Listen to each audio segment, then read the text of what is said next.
Ini saya berikan ijazah ya, untuk meringankan persoalan hidup. Satu, yang ini tadi, jaga rahmat Allah. Yang kedua, banyak sholawat pada Nabi. Allahumma salli ala Sayyidina Muhammad. Banyak sholawat pada Nabi. Itu orang yang sering sholawat pada Nabi, salah satu faidahnya insya Allah dimudahkan urusan hidupnya. Sholawat, banyakin sholawat. Dengan rasa cinta. Walaupun sekedar sholawat pun Allah berikan jawaban. Ini saya tanya nih, kita istighfar sendiri sama Allah, astagfirullahaladzim, dengan kita berwasilah menggunakan sholawat, kira-kira mana yang paling utama? Tapi jangan tebak-tebakan. Mana yang paling utama? Gini, dua-duanya utama. Tapi kalau kita mau dilihat mana yang paling berpotensi diterima, itu sholawat. Kenapa? Kalau kita istighfar langsung kepada Allah, ya Allah, ampuni dosa saya. Bagus, langsung hubungan. Tapi Allah masih melihat ketulusan hati kita. Karena ada yang istighfarnya cuma di lisan, gak nyampe ke hatinya. Contohnya habis sholat tuh, banyak yang saya perhatikan seringkali istighfarnya di lisan aja. Astagfirullah, melihat handphone, astagfirullah. Update status sambil astagfirullah itu. Sambil kirim WA. Itu cuma di lisan, belum tentu diterima. Tapi kalau Anda bersolawat pada Nabi atas dasar cinta Allah kepada Nabi, walaupun Anda belum tulus solawatnya, baru keluar dari lisan, Allahumma sholli ala Sayyidina Muhammad, tapi karena kalimat itu keluar menggunakan nama Nabi dan dengan cinta Allah kepada Nabi, dapat Anda 10 kebaikan. Apa dalilnya? Man shalla alayya salatan wahidatan sallallahu alaihi asyra salawat. Siapa yang salawat kepadaku, Nabi enggak sebutkan mau salawatnya khusyuk, mau biasa-biasa, mending keluar kalimat salawat, maka dibalas oleh Allah 10 kebaikan. Nah, di antara kebaikan yang Allah berikan itu ada rahmat di dalamnya. Ditemukan di mana? Di Quran surah kedua, di ayat berapa? 157. Al-Baqarah ayat 157. Bunyinya bagaimana? Ulaika alaihim sholawatun mir rabbihim warahmah wa ulaika humul muhtadun. Ada orang-orang yang hidupnya dijamin oleh Allah mendapatkan sholawat dari Allah. Apa makna sholawat dari Allah? Pujian yang melahirkan rahmat. Tahu dari mana rahmatnya? Kalimat setelahnya berupa tafsir. Sholawatu warahmah. Apa makna rahmat di sini? Memudahkan urusan hidup. Dari mana dalilnya? Kalimat setelahnya. Wa ulaika humul muhtadun. Dan merekalah orang-orang yang dimudahkan hidupnya. Dari mana taunya kalau ini kemudahan hidup? Pada ayat sebelumnya, ayat 155 dan 156. Bagaimana bunyinya? وَلَنَبْلُوَنَّكُمْ بِشَيْءٍ مِنَ الْخَوْفِ وَالْجُوعِ وَنَقْصٍ مِنَ الْأَمْوَالِ وَالْأَنْفُسِ وَالثَّمَرَاتِ وَبَشِّرِ الصَّابِرِينَ الَّذِينَ إِذَا أَصَابَتْهُمْ مُصِيبَةٌ قَالُوا إِنَّا لِلَّهِ وَإِنَّا إِلَيْهِ أُولَئِكَ عَلَيْهِمْ صَلَوَاتٌ مِّن رَّبِّهِمْ وَرَحْمَةٌ وَأُولَئِكَ هُمُ الْمُهْتَدُونَ. Duhai kalian yang hidup, aku akan uji dengan berbagai ujian supaya membuat hidup kalian berkualitas, kalian lebih baik lagi. Ujian itu satu bentuknya kekhawatiran. Sekarang pun ada yang khawatir kapan Ustadz selesai ngajarnya. Walju, karena saya mulai lapar. Wa naqsi minal amwal, ongkos sudah mulai berkurang.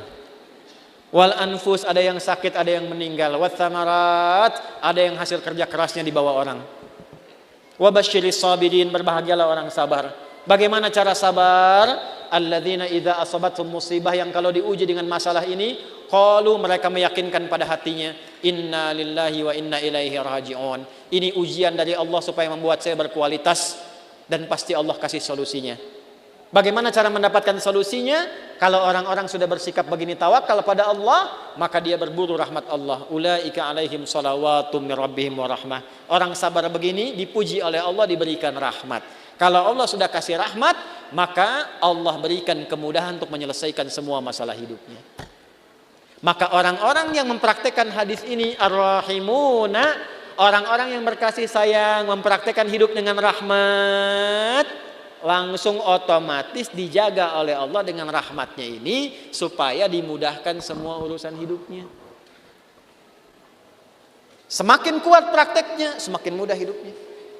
Saya berani berkata begini karena saya mencoba, benar enggak ini kan dengan keyakinan tuh. Benar enggak tuh untuk menenangkan hati, bukan meragukan itu. Seperti kata-kata Nabi Ibrahim ya di Al-Baqarah ayat 260. Wa idz qala Ibrahimu rabbi arini kaifa tuhyil mauta qala awalam tu'min qala bala walakin liyatma'inna qalbi. Ya Allah, tunjukkan padaku bagaimana cara Engkau menghidupkan yang mati. Kata Allah, kamu belum yakin. Kata Nabi Ibrahim, saya yakin ya Allah, supaya hati saya tenang saja. Saya lihat orang-orang dulu kok betapa mudah hidupnya, kita praktekkan satu-satu.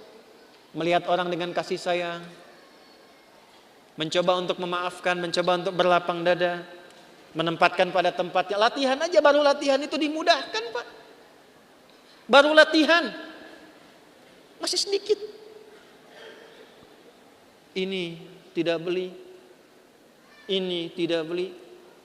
Pak, ini pami kaca soca ya, aya nungintun. Ku Bapak diangge eta biasa. Tapi Bu, kaca soca ukurannya sami persis. Tuh. Sama persis ukurannya dengan keadaan mata saya. Kan Anda nggak tahu berapa yang silindris, berapa yang minus ini. Ini kalau saya buka kacamata, laki-laki dan perempuan sama. Sama-sama manusia. Makanya kenapa Bu kalau pengajian perempuan, ibu-ibu, sab muslimah itu saya buka kacamata. Ya, tujuan utamanya supaya yang paling cantik tetap istri saya. Ya, ini sama ukurannya Pak, tuh persis. Setiap ada model baru datang ukurannya sama persis. Dari mana? Siapa yang pernah ngecek mata saya? Ini dapat hadiah juga, Allah kasih baju, kos kaki sampai ke sepatu. Cuman modal satu hadis ini teh. Satu hadis. Cuman modalnya yakin punya Allah. Nah eta teh modal yang paling utama tuh punya Allah. Gitu. Sekarang kita kekurangan itu. Sekarang banyak orang kekurangan itu. Jadi rasanya kurang merasa punya Allah. Coba tanamkan pada hati, saya punya Allah. Maka Anda tidak akan takut kehilangan jabatan kalaupun harus jujur. Karena punya Allah.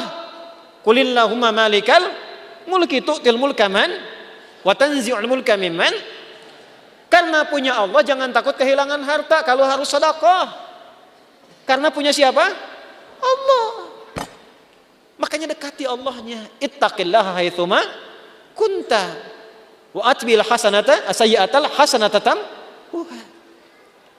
Ihfadillaha yahfad. Jaga Allah, Allah jaga kita. Jaga Allah itu maksudnya apa? Jaga diri kita tersambung dengan Allah. Ini pakai hadisnya, pakai praktekkan dalam hidup. Saya bukan ingin nunjukkan ini berhasil, tidak, bukan itu. Kan bicara kalau mengalami itu enak gitu. Menceritakan pengalaman ulama itu enak yang sudah terjadi. Dulu orang begini dijaga oleh Allah. Imam Nawawi itu selama hidupnya 99% makannya diantarkan oleh ayahnya. Makannya cuma sekali malam ba'da isya. Apa yang dimakan? Kue kering dengan zaitun. Minumnya sebelum subuh. Setiap hari sampai meninggal. Karena beliau meninggal duluan, bapaknya baru meninggal 7 tahun setelah Imam Nawawi meninggal. Saking bapaknya ingin jaga anaknya terhubung dengan Allah, makanannya dijaga. 1%-nya kalau diundang, ada jamuan dipastikan dulu halal. Gak mau makan sendiri, yang lain diajak makan sama-sama. Imam Nawawi itu. Makanya sampai sekarang berkah, kitabnya masih kita jaga dan kita kaji sampai sekarang. Karena apa? Menjaga hubungan dengan Allah. Ya. Nah, itu yang kedua. Kalau kita benar jaga dengan Allah melalui rahmat Allah, praktekkan hadis ini, insya Allah hidup kita pun dijaga, dimudahkan oleh Allah sesuai dengan kadar maslahat dunia akhirat kita.